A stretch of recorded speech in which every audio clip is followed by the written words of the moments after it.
Goeiedag julle. Rihanna weer saam met julle van die Bybel in 1 jaar. Ek hoop dit gaan nog baie goed met julle almal vanoggend. Nou vandag gaan ons lekker tyd saam spandeer in Matteus 26 vanaf vers 14 tot 30, waar Jesus vir die laaste keer saam met sy disippels eet voor die kruisiging. Hierdie gedeelte begin met Judas se verraad, maar dit eindig in genade en 'n ewige belofte. In vers 14 tot 16 lees ons hoe 'n geldgierige Judas Iskariot, een van Jesus se eie volgelinge, na die owerpriesters gaan en vra: "Wat sal julle my gee as ek hom aan julle uitlewer?" En dan sien ons met hartseer dat hulle hom slegs 30 silwerstukke aanbied, dieselfde prys waarvoor 'n slaaf in daardie tyd verkoop is. Dis my regtig hartseer om te dink dat iemand wat vir 3 jaar saam met Jesus se pad gestap het, wat die wonderwerke gesien het en Jesus se liefde beleef het, hom kon verraai. Maar deur Judas se optrede sien ons net weer dat God se perfekte plan kan nie gekeer word deur menslike verraad nie. In vers 17 tot 25 lees ons, alhoewel Jesus geweet het dat Judas van plan was om hom te verraai, kies hy nog steeds om hom lief te hê en om hom 'n kans te gee om dit te erken en reg te maak. Ons lees verder in hierdie gedeelte hoe Jesus sy disippels stuur om die Paasmaaltyd voor te berei. Nou dit was 'n maaltyd wat gevier was om die volk te herinner aan Israel se verlossing uit Egipte. En dan sien ons hoe Jesus, terwyl al sy disippels saam met hom aan hierdie tafel sit vir hierdie feesmaal, 'n skokkende aankondiging maak wanneer hy vir hulle sê, een van hulle sal hom verraai. Nou dis vir my so mooi wat Jesus hier doen met die wete dat iemand hom gaan verraai. Hy veroordeel nie met haat nie. Hy stuur Judas nie onmiddellik weg nie. Hy laat selfs Judas deelneem aan hierdie maaltyd, al sit hy met daardie 30 silwer muntstukke in sy sak.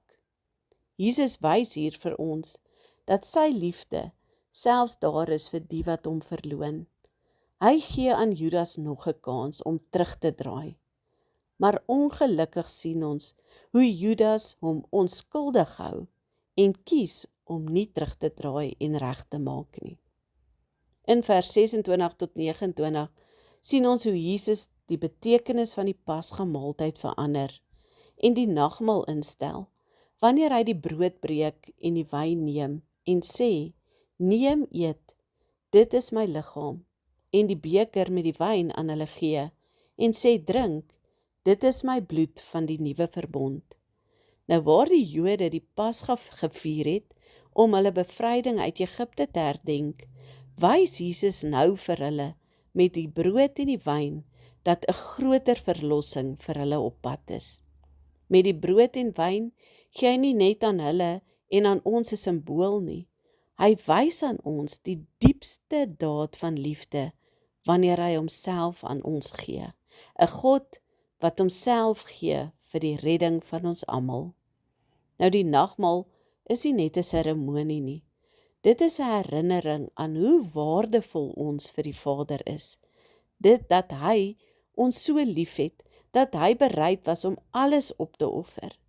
Jesus se liggaam wat vir ons aan 'n kruis gebreek was, en sy bloed wat vir die vergewing van ons sonde gevloei het, is aan ons elke ene uitnodiging tot 'n nuwe lewe, 'n nuwe verbond van vergifnis, genade en hoop tot redding vir elke een wat dit glo. Ons lees ook, wanneer Jesus vir die disippels die brood breek en die wyn aan hulle gee, sê hy aan hulle wat hulle daarmee moet doen. Hulle moet die brood neem en eet, en die beker neem en drink. Jy sien, neem beteken, daar is 'n aksie wat plaasvind, en dat dit nie op enige iemand afgedwing word nie. Jy moet dit self neem, en jy self moet dit eet en drink. Ons kan nie namens iemand anders Jesus se offer aanneem nie. Elke mens moet self besluit of hy die redding en lewe wat Jesus hom aanbied, gaan vat en dit eet en drink.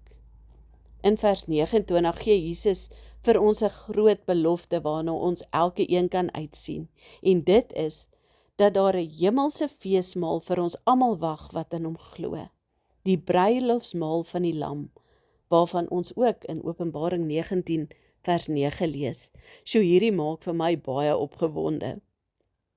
En dan sien ons in vers 30, alhoewel Jesus weet dat die mense naaste aan hom gaan verraai en hom gaan verloon, en dat hy pyn, marteling en dood in die gesig staar, sluit hy hierdie feesmaal saam met sy disippels af met 'n lofsang.